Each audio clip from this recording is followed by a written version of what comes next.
భారతీయ పురాణ చరిత్రలోని గుప్త రహస్యాలను అన్వేషిద్దాం. మీకు తెలియని ఆశ్చర్యకరమైన 10 నిజాలు ఇక్కడ ఉన్నాయి. రావణుడు కేవలం రాక్షసుడు మాత్రమే కాదు. ఆయన ఆయుర్వేదం, జ్యోతిష్యం, శిల్పశాస్త్రంలో అగ్రగణ్య పండితుడు. మందర పర్వతాన్ని కదిలించినంత మహాశక్తివంతుడు.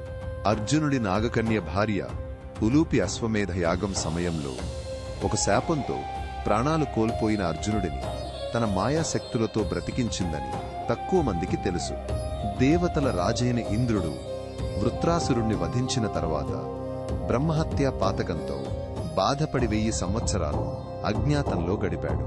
పవనపుత్రుడు హనుమంతుడు కేవలం గొప్ప భక్తుడు, శక్తివంతుడు మాత్రమే కాదు. ఆయన సూర్య భగవానుడి నుండి నేరుగా నవ వ్యాకరణాలను అభ్యసించిన మహాజ్ఞాని.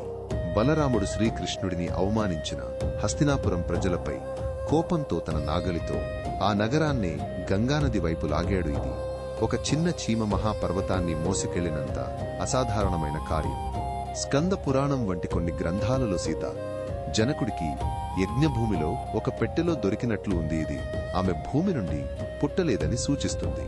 ఏకలవ్యుడు తన బొటనవేలును గురుదక్షిణగా ఇవ్వడం కేవలం భక్తికి ప్రతీక కాదు. ద్రోణాచార్యుడు క్షత్రియ ధర్మాన్ని, సామాజిక శ్రేణిని కాపాడటానికి చేసిన ఒక రాజనీతి చర్య అని కొందరు విశ్లేషిస్తారు. అదృశ్యమైన సరస్వతీ నది కేవలం ఒక పురాణం కాదు. పురావస్తు శాస్త్రజ్ఞులు ఉపగ్రహ చిత్రాలు, తవ్వకాల ద్వారా దాని ప్రాచీన ప్రవాహ మార్గాన్ని ధృవీకరించారు. ఇది ఎడారిలో దాగి ఉన్న మహానదిని కనుగొన్నంత అద్భుతం. ధనానికి అధిపతి కుబేరుడు ఒకప్పుడు సాధారణ యక్షరాజు పరమశివుడి కోసం తీవ్ర తపస్సు చేసి తన సంపదను పుష్పక విమానాన్ని పొందాడు.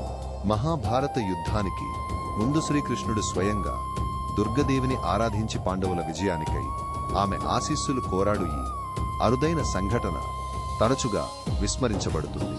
ఈ ఆశ్చర్యకరమైన రహస్యాలు మిమ్మల్ని ఆలోచింపజేశాయా? మరిన్ని అద్భుతమైన కథల కోసం మాతో కలిసి ప్రయాణించండి.